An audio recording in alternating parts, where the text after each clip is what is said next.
धन्यवाद सभापति महोदय, आपने मुझे बोलने का मौका दिया। सबसे पहले मैं शिव की जनता का धन्यवाद देना चाहूंगा कि उन्होंने एक अध्यापक के बेटे पे विश्वास जताया और प्रदेश की सबसे बड़ी पंचायत में सबसे युवा सदस्य बनने का मौका दिया। शिव की देवतुल्य जनता का मैं धन्यवाद देता हूं। साथ ही साथ मैं वर्तमान सरकार को बहुत बहुत धन्यवाद देता हूं कि वो यूथ पॉलिसी ले आए। घुमंतुओं और अर्ध घुमंतुओं के लिए पट्टे की व्यवस्था आपने की, जैसा कि पहले मैंने निवेदन किया था, इस सदन में मांग उठाई थी, उस पर काम हुआ, मैं उसकी बधाई देता हूं। साथ ही साथ राइजिंग राजस्थान एक सफल आपका आयोजन रहा, मैं उसकी भी आपको खूब खूब बधाई देता हूं। साथ ही साथ राइजिंग राजस्थान में हम सभी को जाने का मौका मिला, उसके एमओयू के बारे में पढ़ने का मौका मिला। रोज अखबारों में बहुत बड़ी बड़ी बातें उसको लेके लिखी जाती थी। 35 लाख करोड़ के एमओयू हुए, बहुत बढ़िया है, होना चाहिए, स्टेट आगे बढ़ना चाहिए, विकास होना चाहिए, बहुत ज्यादा जरूरी। और जब उसके अंदर देखा कि 35 लाख करोड़ के एमओयूज में और क्या क्या है, तब पता चला कि साहब 28 लाख करोड़ तो हमारे अक्षय ऊर्जा के हैं। बहुत अच्छी चीज है, सब स्टेट में ऊर्जा तो होनी चाहिए। अगर आप वेस्टर्न राजस्थान से ऊर्जा उत्पादित कर रहे हो, ये तो वाकई बहुत बड़ी चीज है, मैं इसके लिए धन्यवाद देता हूं। पर साहब इसकी कीमत कौन चुका रहा है? इसकी कीमत आज के समय में वो सीमांत के लोग चुका रहे हैं। उस अक्षय ऊर्जा के नाम पे आप जितनी भी बिजली जनरेट कर रहे हो, आप बताएं कि इस स्टेट को क्या मिल रहा है उसके बदले। पावर ग्रिड से हम आंध्रा को, तेलंगाना को, बाहर देश के अलग अलग राज्यों को बिजली दे रहे हैं। क्या हमारे किसानों को पूरी बिजली आज हम दे पा रहे हैं क्या? पेल घर में ना जिके चीज की जरूरत है वही तो पूर्ति आप कराओ। आज के समय में हमारे किसानों को कहीं बिजली नहीं मिल पा रही। जो जमीन थोड़ी बहुत बची थी, ओरण और गोचर, उसको भी आपने पूरे तरीके से मल्टीनेशनल कंपनीज के चरणों में रख दिया। आज पूरे किसान बहुत ज्यादा परेशान है, पर उनकी बात कोई नहीं कर रहा। विकास की बात आई, हमने सोचा कि साहब मैन्युफैक्चरिंग यूनिट यहां लगेगी, खूब सारे युवाओं को रोजगार यहां मिलेगा। कई सारे लोगों ने तो कहा कि साहब विकास तो आपके वेस्टर्न राजस्थान में बरस जाएगा, आप देखो क्या होता है। वही सपने हमें दिखाए गए जो रिफाइनरी आई उस समय हमें दिखाए। हमें कहा गया साहब ये आने वाले समय में दुबई बनेगा, जैसे शेखों के पास में रोल्स रॉयस की गाड़ी है वैसी आपके पास भी होगी। यहां पे अपार संभावना है। बदले में क्या हुआ?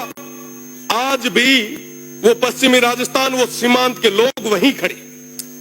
आज पुनः वैसे सपने उन भोले भाले लोगों को दिखाए जा रहे, उनको बताया जा रहा है कि साहब आपके यहां रेवेन्यू जनरेट होगा, विकास होगा।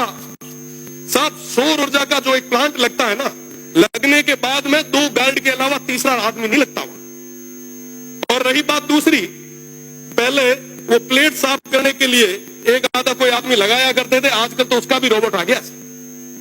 और वहां पे पूरे तरीके से वन्य संपदा थी, उसको पूरे तरीके से खत्म कर दिया गया। अभी महाराज जी कह रहे थे लंपी की बात, पिछले लंपी के दौर में हमने भी खूब सारा प्रयास किया।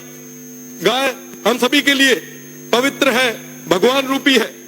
पर साहब आप बताएं कि जब ये ओरण और गोचर खत्म हो जाएगा तो वो गौ माता कहां जाएगी? आज उसकी बात कौन कर रहा है?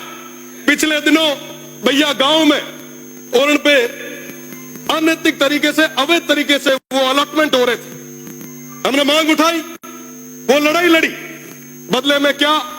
मुकदमे। क्या मुकदमों से डरा दोगे? क्या मुकदमों से दबा दोगे? मैं आपको कहना चाहूंगा कि वाकई अगर आप चाहते हो, वाकई अगर आप युवाओं के साथ हो, वाकई आप अगर किसानों के साथ हो, मैं आपसे निवेदन करना चाहूंगा कि आप 70% अनस्किल्ड और सेमी स्किल्ड में प्राइवेट जॉब्स में रिजर्वेशन लाए और कहें कि साहब जहां पे ये काम हो रहा है वहां के युवाओं को हम वरीयता देंगे। आप लाए? आप नहीं ला पाएंगे। मैं चैलेंज करता हूं, अगर आप ले आ पाए तो आप कहोगे वहां खड़े रहने के लिए हम लोग तैयार। साहब आज इस तरीके से आप ये जो काम कर रहे हैं वाकई बहुत दुखद है। लाखों की संख्या में खेजड़ियां कट रही है, वन्य संपदा खत्म हो रही है।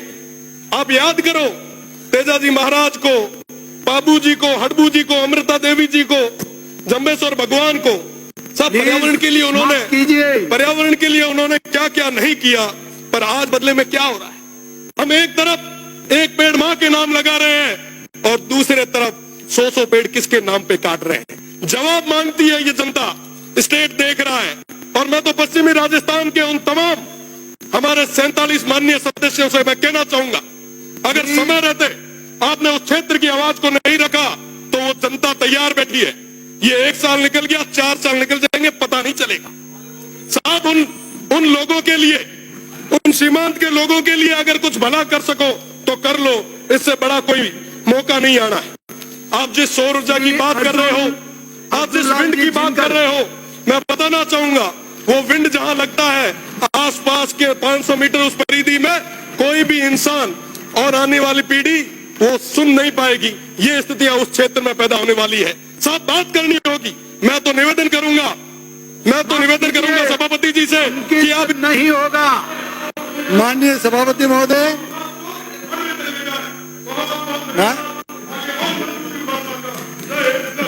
माननीय सभापति महोदय, मैं महामहिम राज्यपाल महोदय श्री हरिभाऊ जी बागड़े की इस अभिभाषण की प्रशंसा भी करता हूं और समर्थन भी करता हूं।